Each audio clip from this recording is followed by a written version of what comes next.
Seri 11 Bukek Xiansu. Suling Emas Naga Siluman. Cerita, Ho Ping Hu. Audiobook, novel silat. Bab 43. Sementara itu, matahari telah mulai naik tinggi ketika kuda hitam berlari sampai ke lereng sebuah bukit. Daerah itu mulai penuh dengan bukit-bukit, daerah pegunungan yang luas dan sunyi. Ketika Cisian menghentikan kudanya dan memandang ke depan, ia melihat bayangan seorang laki-laki berdiri seperti patung tak jauh dari situ. Ia memperhatikan dan merasa heran sekali. Tempat itu amat sunyi dan luas, dan laki-laki itu berdiri seorang diri saja. Seorang laki-laki yang tidak diketahui wajahnya karena berdiri membelakanginya. Hanya ia tahu bahwa orang itu adalah laki-laki, melihat dari pakaian bentuk tubuhnya dari belakang, bentuk tubuh yang sedang akan tetapi lebar pada pundaknya dan nampak kokoh. Rambutnya panjang riap-riapan dan pakaiannya sederhana, tangan kanannya memegang sebatang tongkat pendek, seukuran pedang. Ia merasa curiga. Jangan-jangan seorang di antara para pencuri kuda, pikirnya. Ia harus berhati-hati. Para pencuri kuda itu mempunyai banyak orang pandai, bahkan ada yang pandai main sihir segala. Maka, untuk menjaga dirinya, Cisian meloncat turun dari atas punggung kuda dan dengan hati-hati ia menuntun kuda menghampiri orang itu yang kini menyandarkan tubuhnya ke sebatang pohon, kaki kanannya diangkat menginjak sebuah batu di bawah pohon itu. Sungguh menyeramkan keadaan laki-laki itu, bersandar dan tidak bergerak-gerak, memandang ke bawah lereng seperti orang melamun. Rambut panjangnya yang riap-riapan itulah yang mendatangkan suasana menyeramkan, karena rambut itu putih seperti benang perak, berkilauan tertimpa cahaya matahari. Tentu seorang laki-laki telah tua sekali, pikir Cisian, karena rambut itu sudah menjadi uban semua. Akan tetapi, kalau melihat bentuk tubuhnya, seperti tubuh orang muda. Setelah tiba agak dekat sekalipun Cisian masih belum dapat melihat mukanya yang tertutup oleh rambut panjang mengkilap putih itu. Diam-diam ia bergidik dan merasa seram. Ada sesuatu yang mengerikan pada pribadi orang itu, pikirnya dan ia berhati-hati sekali. Betapapun juga, karena ia harus melewati orang itu dan tidak mungkin mengambil jalan memutar, maka ia terus menuntun kuda hitam dan melanjutkan perjalanannya, mengerling dengan penuh waspada ke arah laki-laki rambut putih yang bersandar pada batang pohon itu. Tiba-tiba laki-laki itu menggerakkan tangan kirinya menuding ke depan, dan tanpa menoleh ke arah Cisian terdengarlah suaranya. "Nona, sebaiknya engkau jangan melalui jalan menuju ke depan itu." Cisian terkejut. Suara itu seperti pernah dikenalnya. Akan tetapi ia tidak tahu dan tidak ingat lagi di mana ia pernah mendengar suara itu. Ingatan ini segera dihalau oleh rasa penasaran dan marahnya.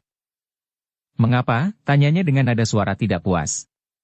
"Siapa melarang aku mengambil jalan ini dan mengapa?" "Tidak ada yang melarang, tetapi sebaiknya jangan engkau ke sana," kata orang itu tanpa menengok sehingga Cisian masih juga belum dapat melihat wajahnya. "Kenapa?" tanya Cisian penasaran. Suara itu bening, tidak seperti suara seorang kakek tua.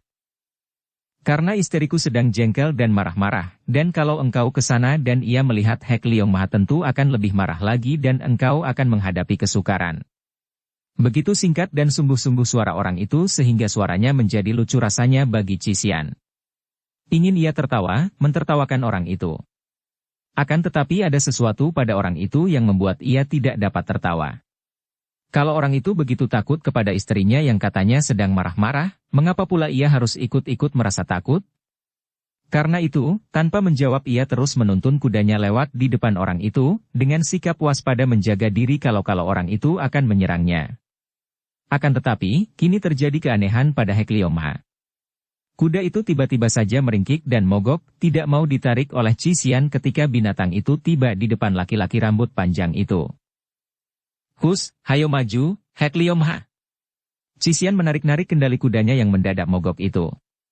Sambil menarik kudanya, ia melirik dan ia terkejut. Pria itu ternyata memang benar belum tua sekali. Sebagian wajahnya nampak dan ternyata dia seorang laki-laki yang berwajah nampak tampan dan gagah. Melihat wajah itu usianya tentu sekitar 36 tahun atau sebaya dengan suhengnya, Kam Hong. Kalau lebih tua pun tidak akan banyak selisihnya, hanya 2 tahun. Dan sepasang mata yang menunduk itu kelihatan mencorong menakutkan. Akan tetapi, pria itu tidak memandang kepadanya, hanya melirik ke arah kuda yang mogok lalu menggerakkan tangan kirinya. "Pergilah, Hek Leong Maha," katanya lirih dan sungguh aneh, kuda itu kini mau bergerak, jalan mengikuti Cisian sambil mengeluarkan suara seperti orang merintih. Cisian terkejut. Apakah hubunganmu dengan kuda ini? Apakah engkau yang menyerahkan kuda ini kepada kakek pedagang kuda itu? Tiba-tiba ia teringat akan cerita kakek itu. Laki-laki itu tetap tidak memandang kepada Cisian, masih menundukkan mukanya dan berkata tak acuh. Kuda itu sekarang punyamu, jaga baik-baik. Melihat sikap ini, diam-diam Cisian tidak senang. Biasanya, semua laki-laki bersikap manis kepadanya, akan tetapi laki-laki ini memperlakukan ia seolah-olah ia tidak nampak olehnya. Laki-laki sombong, pikirnya dan ia pun tidak mau bicara lagi, melanjutkan perjalanannya, tidak peduli akan peringatan yang diberikan oleh laki-laki itu tentang istrinya, pikirnya mendongkol. Setelah melewati orang yang menimbulkan rasa ngeri di dalam hatinya itu, Cisian lalu meloncat ke atas punggung kudanya dan menjalankan kudanya perlahan-lahan menuruni lereng. Perutnya terasa lapar dan ia harus cepat-cepat menemukan dusun untuk mencari makanan. Tiba-tiba ia menahan kendali kudanya dan memandang ke bawah. Di depan sana terdapat seorang wanita sedang berjalan seorang diri, memakai payung untuk melindungi mukanya dari sengatan matahari. Di tempat seperti itu berjalan melenggang dengan memakai payung. Sungguh suatu pemandangan yang amat aneh dan juga lucu. Akan tetapi harus diakuinya bahwa jarang ia melihat seorang wanita secantik wanita berpayung itu. Wanita itu usianya tentu sudah ada 30 tahun, walaupun wajahnya nampak cantik manis sekali dan tubuhnya yang terbungkus pakaian rapi dan indah itu nampak padat dan ramping menggairahkan. Gerakannya ketika melenggang seperti seorang sedang menari saja. Benar-benar seorang wanita yang selain cantik, juga memiliki bentuk tubuh indah dan memiliki gerakan bergaya yang amat menarik. Setelah dekat, ia melihat betapa sepasang mata wanita itu juga amat tajam dan berwibawa, dan membayangkan kecerdikan. Berhenti! Berhenti dan turun kau! Wanita berpayung itu membentak, suaranya nyaring dan bening, juga amat berwibawa sehingga sebelum ia tahu apa yang harus ia lakukan, Cisian sudah menahan kendali kudanya dan berhenti. Apa? Apa katamu? Tanyanya bingung karena ia tidak tahu mengapa suara wanita itu mempunyai pengaruh yang demikian kuatnya sehingga ia seperti terdorong oleh kehendak yang amat kuat untuk menghentikan kudanya, bahkan untuk turun, akan tetapi hal ini masih dilawannya. Turun kataku. Turun dari atas kuda itu, kembali wanita berpayung itu membentak dan sungguh luar biasa sekali, Cisian turun dari atas kudanya seperti seorang anak kecil takut akan perintah ayahnya. Padahal, bukan takut yang mendorongnya turun, melainkan entah apa ia sendiri tidak tahu, yang jelas ia harus turun dari atas kuda itu. Dan anehnya, kuda itu kini meringkik lirih dan berjalan perlahan-lahan menghampiri wanita berpayung itu. Engkau tentu mencuri kuda Hekliomha ini, kata wanita berpayung itu sambil mengerutkan alisnya dan memandang marah kepada Cisian. Masih muda sudah belajar mencuri, ya? Mencuri kuda lagi, tidak tahu malu? Marahlah Cisian. Dan kemarahan karena dituduh menjadi pencuri kuda itu tiba-tiba saja membuatnya sadar akan kelakuannya sendiri yang tidak wajar ketika ia turun dari atas punggung kuda. Maka ia pun cepat mengerahkan sinkangnya dan tahulah ia bahwa ia tadi berada di bawah pengaruh kekuatan yang tidak wajar dari wanita itu. Kini, dengan mata berapi ia memandang kepada wanita itu dan menudingkan telunjuknya. Siluman betina. Jangan sembarangan saja menuduh orang. Aku bukan pencuri dan yang sudah jelas, engkau adalah seorang tukang tenung, siluman betina yang menggunakan ilmu hitam untuk mempengaruhi aku. Bocah setan. Sudah menunggang kuda orang seenaknya masih marah-marah lagi? Engkau patut dihajar. Dan tiba-tiba saja wanita itu melangkah maju, gerakannya cepat bukan main dan tangan kirinya sudah melayang dan menampar ke arah pipi Cisian dengan kuatnya. Plak! Cisian menangkis dan dua tangan yang sama kecil dan halusnya, akan tetapi juga sama kuatnya itu bertemu, membuat keduanya merasa betapa kulit tangan mereka panas dan lengan mereka kesemutan. Terkejutlah keduanya, maklum bahwa lawan adalah orang yang tidak boleh dipandang ringan. Wanita berpayung itu sudah meloncat ke belakang dan memandang kepada Cisian dengan sinar mata lain. Kiranya engkau mempunyai juga sedikit kepandaian, ya? Pantas berani kurang ajar kepadaku. Perempuan galak, siapa takut kepadamu? Cisian membalas bentakan orang itu dengan marah dan ia pun sudah mencabut sulingnya karena ia maklum bahwa wanita ini memiliki kepandaian tinggi dan terutama sekali memiliki ilmu sihir agaknya. Sungguh tempat yang menyeramkan darah ini, pikirnya. Agaknya semua orang pandai ilmu sihir di sini. Maka, untuk melindungi dirinya dari pengaruh ilmu hitam, dia sengaja mengeluarkan sulingnya.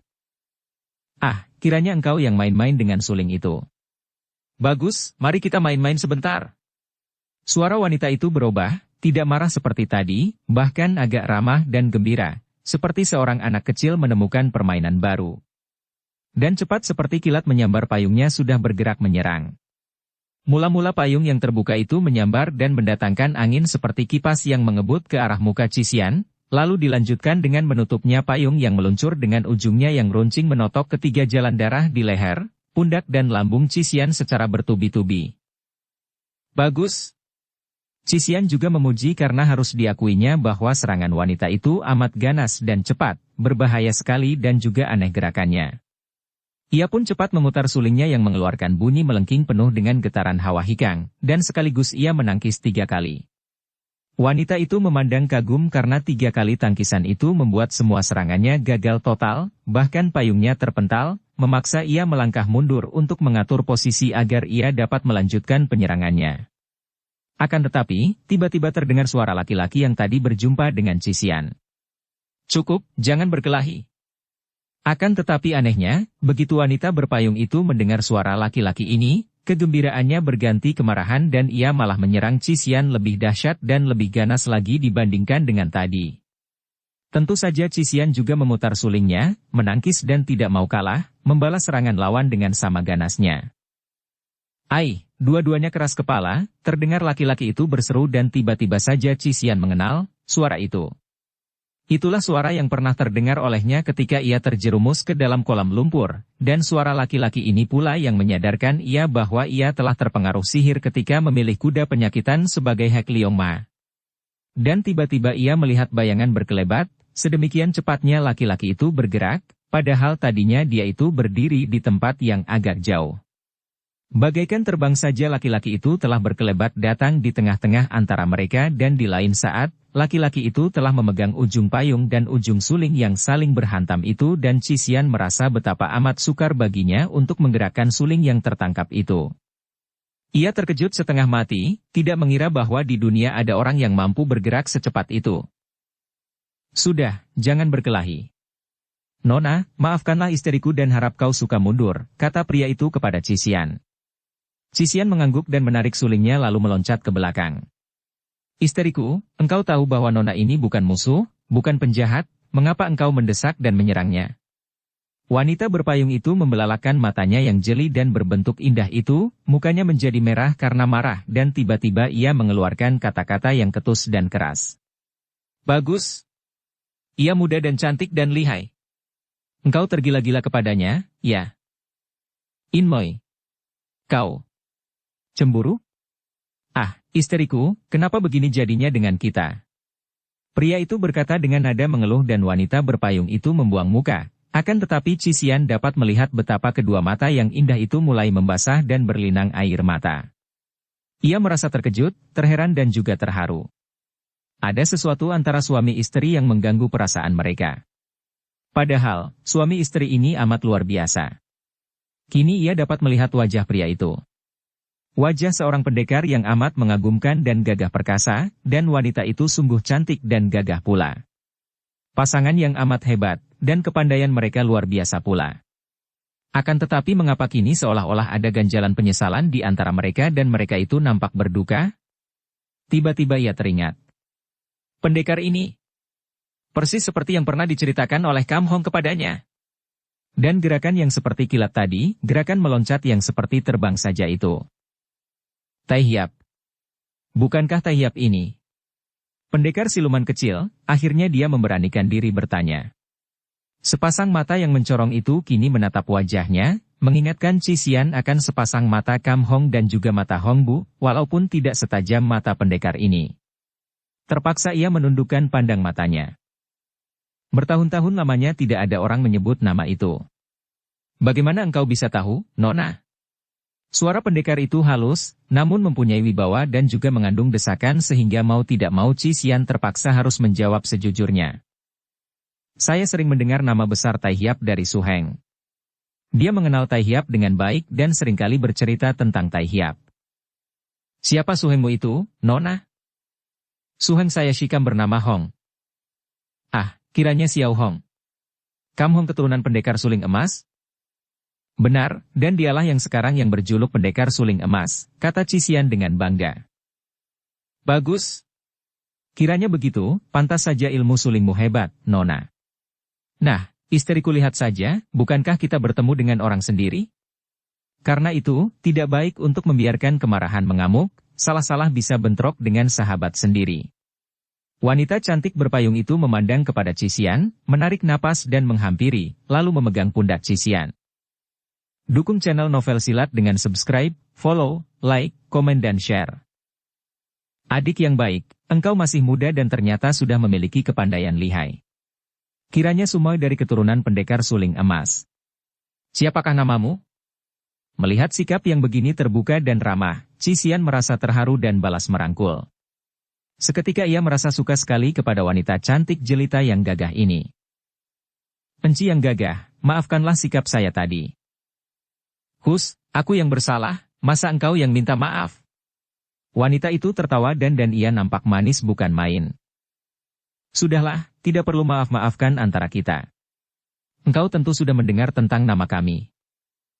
Suheng hanya memberitahu bahwa pendekar siluman kecil bernama Sumakian Bu, putra dari pendekar super sakti di Pulau Es yang hanya ku ketahui sebagai dongeng, akan tetapi Suheng tidak tahu siapa nama istrinya.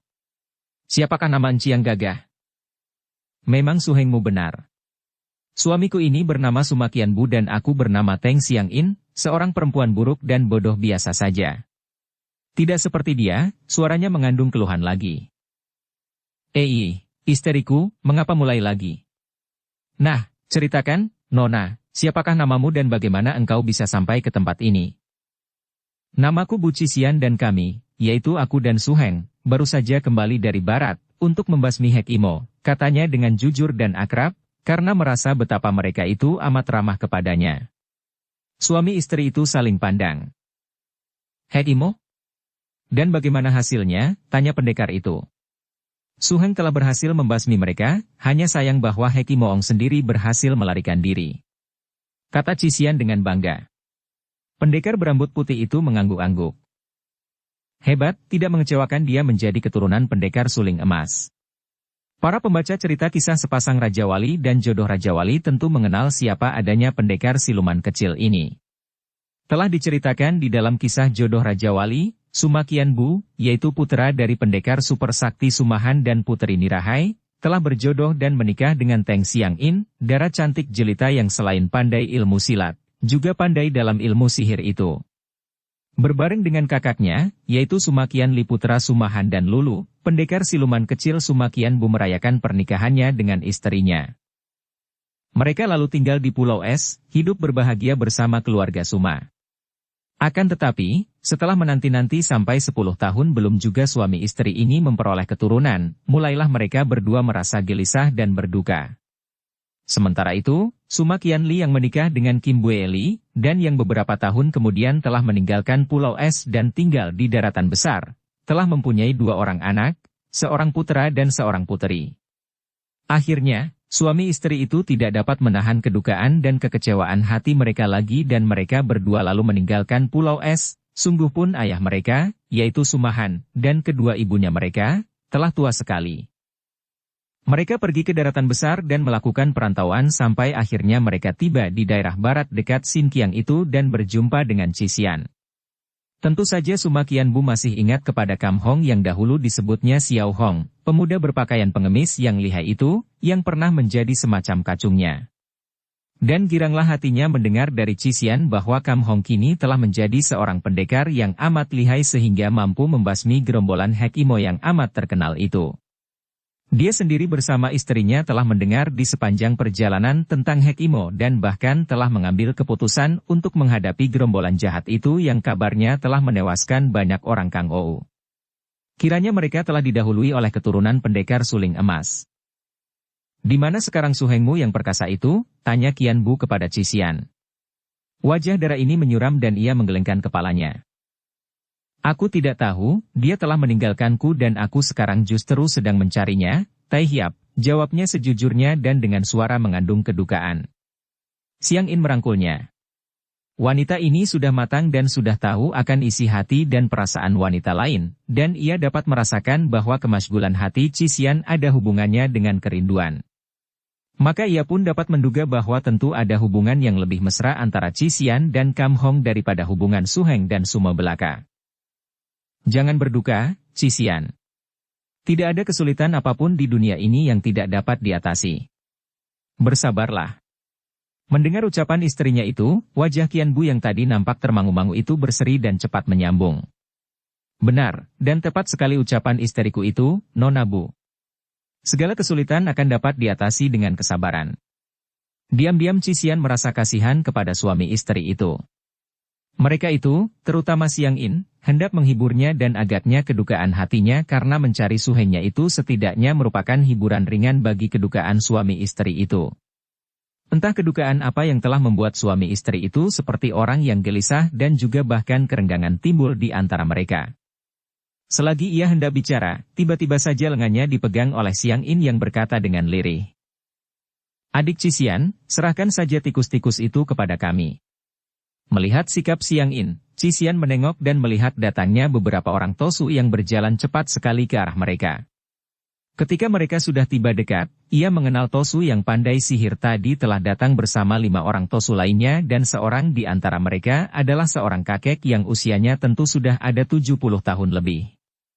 Kakek ini memegang sebatang tongkat, tubuhnya kurus sekali dan mukanya pucat seperti tengkorak hidup, akan tetapi sepasang matanya seperti mata setan yang bergerak-gerak liar dan mengandung kekuatan aneh. Begitu 6 orang yang berpakaian Tosu itu berhadapan dengan Qian Bu, Xiang In dan Cisian, mereka berhenti dan memandang dengan penuh perhatian. Kemudian, Tosu kurus kering yang memegang tongkat itu melangkah maju. Xian Cai. Tidak disangka bahwa daerah kami kedatangan orang-orang muda yang memiliki kepandaian hebat. Tidak tahu siapakah si Cu dan dari manakah si Cu datang? Suma Qian Bu sejenak memandang kepada Tosu ini. Melihat gerak-gerik Tosu ini, juga pandang matanya yang seperti setan itu, dia tahu bahwa dia berhadapan dengan orang pandai, dan lagaknya tidak seperti penjahat. Maka dia pun menjura dan menjawab dengan suara tenang.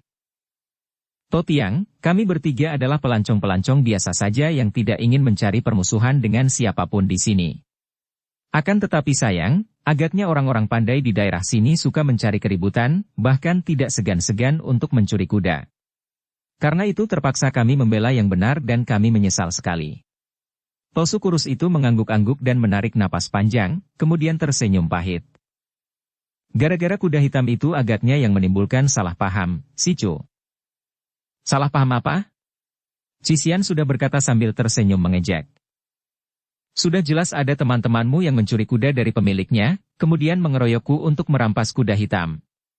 Sepasang mata yang amat hitam itu kini memandang kepada Cisian dan begitu bertemu pandang, Cisian bergidik dan cepat membuang pandang mata. Mata setan, pikirnya seram.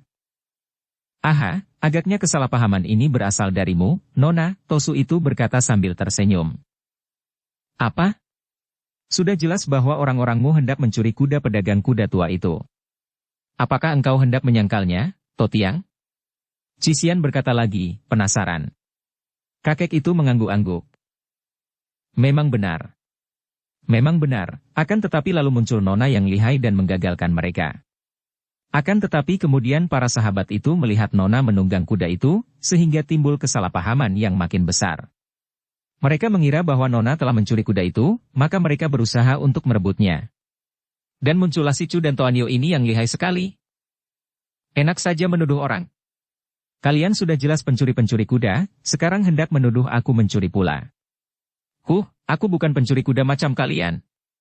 Kakek pedagang kuda itu atas kehendaknya sendiri memberikan kuda itu kepadaku. Cisian membentak. Dan kakek pedagang kuda itu menerima pemberian kami. Tiba-tiba Xiang In berkata, suaranya lantang. Hek Lioma adalah kuda kami yang kami berikan kepada pedagang kuda itu. Mendengar ini, para Tosu itu memandang kepada Xiang In, bahkan Cisian sendiri terkejut. Tak disangkanya bahwa pendekar siluman kecil inilah yang dimaksudkan oleh si pedagang kuda sebagai pendekar yang telah menukarkan kuda hitam itu dengan makanan selama 2 hari. Ah, kiranya Hek Lioma ini kudamu enci. Cisian bertanya heran. Nah, lihatlah, Totiang. Kami bukan pencuri-pencuri kuda, akan tetapi teman-teman Totianglah yang mencuri dan hendak merampas kuda orang.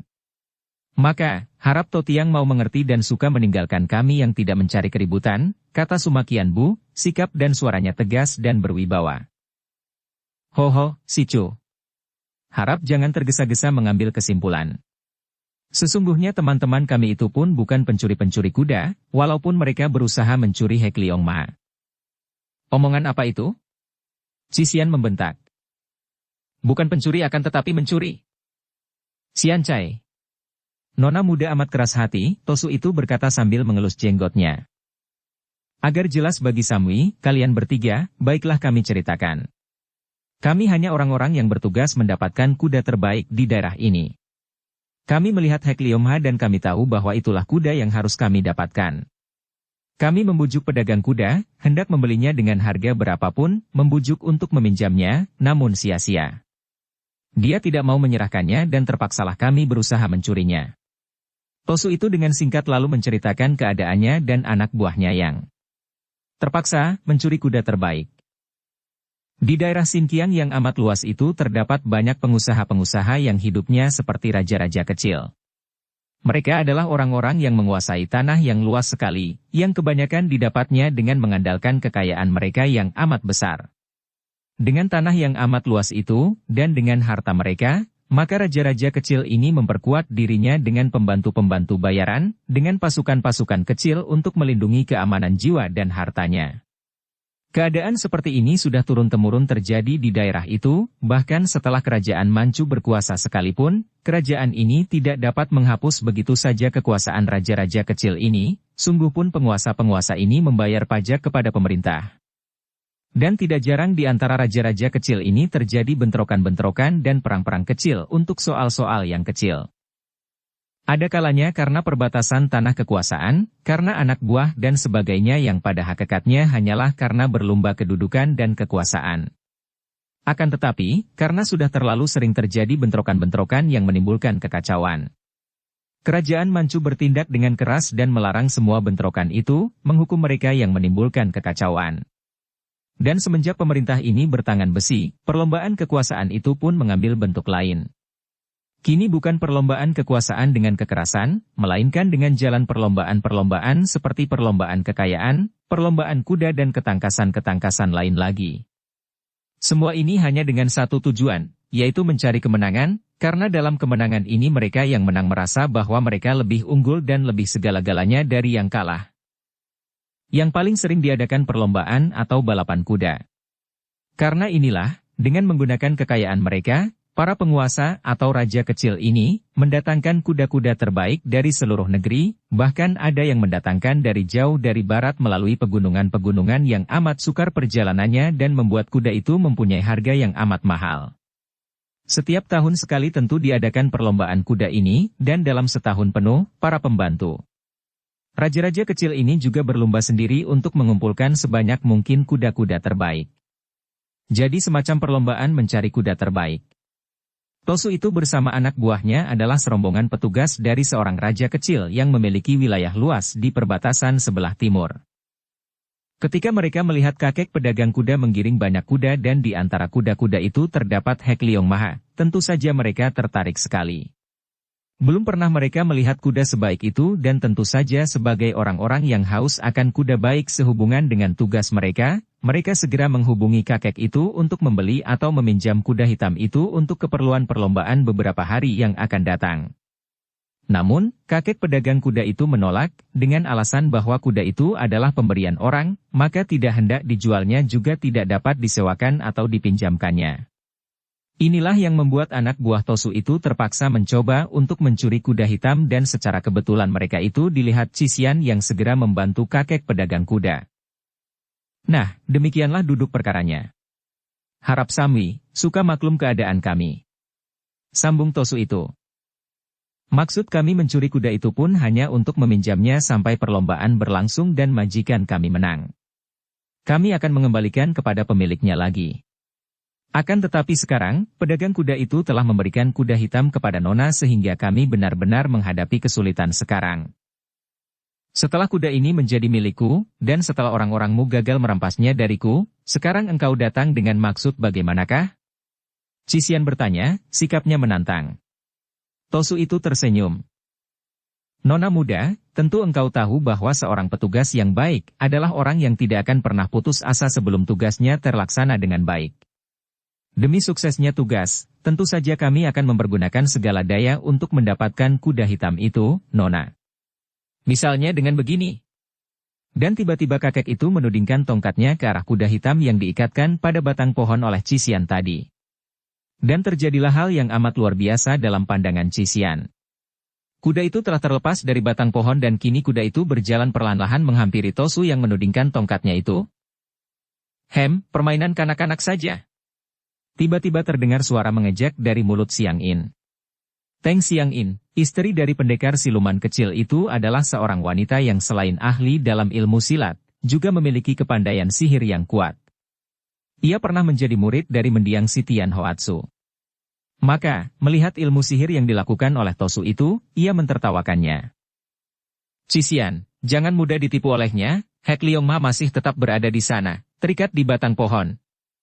Cisian terkejut sekali karena ketika ia menengok, benar saja kudanya masih tetap berada di pohon, terikat kendalinya seperti tadi dan kuda hitam yang berjalan menghampiri kakek itu kini telah lenyap seperti asap saja. Melihat ini, kakek itu tertawa. Hahaha, bagus sekali. Di tempat ini kami bertemu dengan seorang wanita sakti. Bagus, Toanio, marilah kita main-main sebentar untuk mempererat perkenalan. Setelah berkata demikian, kakek itu mengeluarkan suara teriakan halus panjang. Ketika Cisian memandang, ia melihat kakek itu sudah berhadapan dengan Siang In dalam jarak kurang lebih 5 meter dan kakek itu menudingkan tongkatnya ke atas. Dari ujung tongkat itu keluarlah asap putih yang mengeluarkan suara mendesis. Asap itu makin lama makin banyak dan tebal, lalu terbentuklah seekor ular yang dari mulutnya mengeluarkan asap dan api. Ular itu seperti terbang turun hendak mematuk Siang In. Cisian kaget sekali, akan tetapi karena ia melihat betapa pendekar siluman kecil hanya berdiri sebagai penonton saja dan kelihatan tenang dan enak-enakan, maka ia pun tidak mau sembarangan turun tangan. Ia tahu bahwa kakek itu menggunakan sihir, dan agaknya Siang In yang cantik itu sama sekali tidak merasa khawatir, bahkan nyonya ini mengangkat tangan kiri ke atas sambil berkata, Totiang, apa daya seekor ular menghadapi seekor burung bangau? Dan sungguh aneh, tangan kirinya itu seperti berubah menjadi seekor pekho, bangau putih, yang terus terbang ke atas, lalu menyambar turun dan menangkap ular itu dengan paruhnya yang kuat, lalu menelan ular itu. Bagus. Akan tetapi kami belum kalah, Toanio, kata Tosu itu dan kini ia menudingkan tongkatnya sampai ujungnya menyentuh tanah, dan sekali mencongkel ada tanah tercongkel tongkat dan tanah itu berhamburan berubah menjadi tikus-tikus hitam yang banyak sekali dan kini semua lari menghampiri Siang In. Melihat tikus-tikus itu, Cisian sendiri memandang terbelalak dengan jijik dan geli. Juga wajah Siang In agak berubah. Ada bayangan kengerian pada wajah cantik itu, memang pada umumnya tikus-tikus merupakan binatang yang paling menjijikkan bagi wanita. Karena agaknya merasa jijik ini, maka Siang In tidak membuang banyak waktu lagi, cepat ia pun menudingkan telunjuknya ke arah tikus-tikus itu dan membentak dengan suara melengking nyaring yang mengandung wibawa amat kuatnya. Asal tanah kembali jadi tanah. Nampak asap mengepul dan tikus-tikus itu pun lenyaplah, berubah menjadi seonggok tanah kembali. Tosu itu mengangguk-angguk dan memandang heran. Kami lihat bahwa kekuatan sihir dari Toanio hebat bukan main dan agaknya bersatu sumber dengan kami. Bolehkah kiranya Pinto mengetahui siapa gerangan guru Toanio dalam ilmu sihir? Siang In tersenyum. Untuk mencegah pertentangan selanjutnya, memang perlu untuk mendatangkan kesan kepada orang-orang ini, maka tanpa ragu-ragu ia menjawab. Kenalkah Totiang kepada si Tian Hoatsu dan Nenek Durgan ini? Dari merekalah aku mempelajari sihir. Tiba-tiba saja sikap Tosu itu berubah, amat hormat dan dia pun malah segera menjura. Kiranya Toanio murid dari Lo Ciantue Durgan ini yang sakti. Sungguh Pinto terlalu lancang berani memperlihatkan kebodohan sendiri. Lalu dia menoleh kepada teman-temannya yang telah mencabut senjata mereka itu dan berkata, para rekan, ternyata mereka ini adalah orang-orang gagah yang sama sekali tidak boleh diganggu. Akan tetapi, wajah para jagoan yang biasanya mengandalkan senjata dan ilmu silat mereka itu, membayangkan kekecewaan dan penasaran. Baru pertunjukan sihir seperti itu saja mengapa membuat Tosu itu ketakutan dan menyuruh mereka mundur. Tapi, pihak lawan yang paling kuat, yaitu si topi merah, juga telah mendapatkan seekor kuda yang mirip dengan Hekliongma. Tanpa bantuan Hekliongma ini, mana mungkin kita bisa menang? Dan kekalahan sekali ini tentu akan menjatuhkan nama majikan kita dan mungkin membuat kita kehilangan pekerjaan, kata seorang di antara mereka yang memegang sepasang golok besar dan nampaknya gagah dan juga tangguh. Habis, kalian mau apa? Mau merampas kudaku ini? Cisian membentak dan melangkah maju sambil mengangkat dada, sikapnya menantang sekali. Si pemegang sepasang golok besar yang kepalanya botak itu berkata, sikapnya gagah namun jelas bahwa dia termasuk orang yang jujur dan kasar, tidak biasa bersikap halus. Nona, kami bukanlah perampok dan orang-orang jahat, bukan pula pencuri kuda. Akan tetapi, karena terpaksa, kami hanya bermaksud menyewa atau meminjam kuda Nona itu untuk 1 kali perlombaan saja. Kalau aku menolak? Terpaksa kami akan menggunakan kekerasan. Kami akan merampas kuda ini untuk dipinjam dan kelak kami kembalikan bersama uang sewanya, kata si botak sambil melintangkan sepasang goloknya di depan dada. Teman-temannya yang belasan orang jumlahnya, juga sudah siap dengan senjata masing-masing, untuk menggertak agar Nona itu suka meminjamkan kudanya tanpa adanya kekerasan. Akan tetapi sebelum Cisian melayani orang itu, tiba-tiba terdengar suara Sumakian Bu. Si pendekar siluman kecil ini sejak tadi hanya mendengarkan dan melihat saja. Akan tetapi begitu melihat sikap si botak yang agaknya bertekad untuk merampas kuda, timbul perasaan tidak senang di hatinya yang dapat dilihat dari kerutan kedua alisnya. Aku paling tidak suka orang-orang yang suka bermain-main dengan senjata. Nah, biar ku singkirkan semua senjata itu. Dan tiba-tiba saja tubuhnya berkelebat di antara orang itu. Terdengar teriakan-teriakan kaget dan orang-orang itu hendak mempertahankan senjata masing-masing dengan jalan mengelak atau bahkan memapaki pendekar itu dengan serangan, akan tetapi semua ini percuma saja. Bahkan si botak itu sendiri yang mengelebatkan sepasang goloknya, tahu-tahu merasa kedua tangannya kaku dan kedua goloknya itu terlepas dari pegangan tangannya, lenyap entah kemana. Dalam waktu yang tidak terlalu lama, Qian Bu telah meloncat ke depan Tosu itu dan menurunkan belasan batang senjata tajam itu ke atas tanah. Terdengar bunyi berkerontangan ketika senjata-senjata itu berjatuhan di depan kaki si Tosu yang menjadi pemimpin atau juga guru mereka. Diam-diam Cisian kagum bukan main. Ia dapat mengikuti semua gerakan pendekar itu yang bagi belasan orang itu tidak dapat dilihat, dan darah perkasa ini harus mengakui bahwa gerakan pendekar itu sungguh amat luar biasa, seperti kilat saja berloncatan ke sana-sini dengan amat cekatan. Ia tahu bahwa pendekar siluman kecil ini sungguh merupakan seorang yang berilmu tinggi dan akan merupakan lawan yang amat tangguh.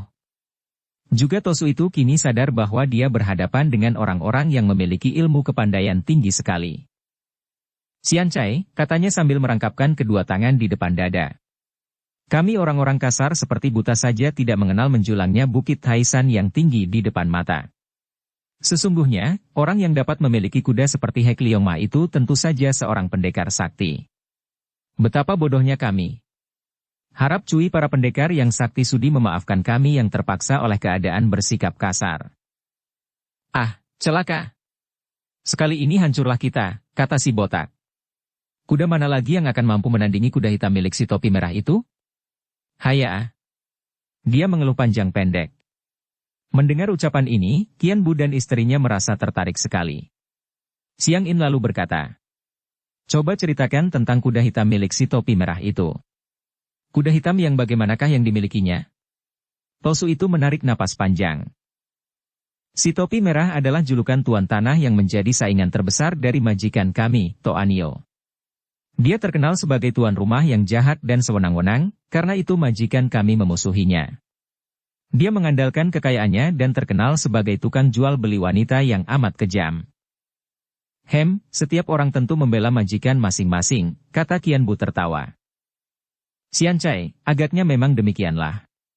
Akan tetapi Taiyap tentu mengerti bahwa seorang Tosu seperti Pinto ini sama sekali tidak mengharapkan gaji besar dan hadiah. Sama sekali tidak, kalau Pinto membela majikan kami, yaitu Tio Wangwei, adalah karena Pinto tahu bahwa dialah satu-satunya hartawan atau tuan tanah di daerah ini yang pantas dibantu. Tio Wangwei adalah seorang yang adil dan bijaksana, juga amat mengagumi dan menjunjung orang-orang Kangou. Teruskanlah cerita tentang kuda hitam itu. Xiang In mendesak karena ia merasa tertarik sekali mendengar cerita tentang kuda hitam yang lain itu. Kami tidak tahu banyak, Toanio. Tosu itu melanjutkan. Yang kami dengar hanya baru-baru ini, Bo Tichu, Tuan Tanah Bou, telah memperoleh seekor kuda hitam yang luar biasa, sama dengan Hek Liongma ini, bahkan juga memperoleh ahli penunggangnya, yaitu seorang wanita cantik yang amat terkenal. Wanita itu memang amat lihai menunggang kuda, dan ia pun terkenal sekali di dunia Kangou sebagai seorang ahli penjinak kuda. Namanya Luisi dan ilmu silatnya pun lihai sekali. Xiang In saling pandang dengan suaminya. Dan kuda hitam yang sama dengan Hek Liongma itu tentu seekor kuda betina, bukan? Benar sekali, Toanio. Itu adalah kuda kami pula yang hilang dicuri orang. Xiang In berkata dan bukan saja orang-orangnya Tio Wangwei atau Tio Tichu itu saja yang kaget, akan tetapi juga Cisian terkejut mendengar ini.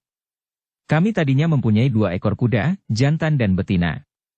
Akan tetapi ketika kami memasuki daerah Xinqiang, pada suatu malam, di rumah penginapan, kuda betina kami hilang dicuri orang.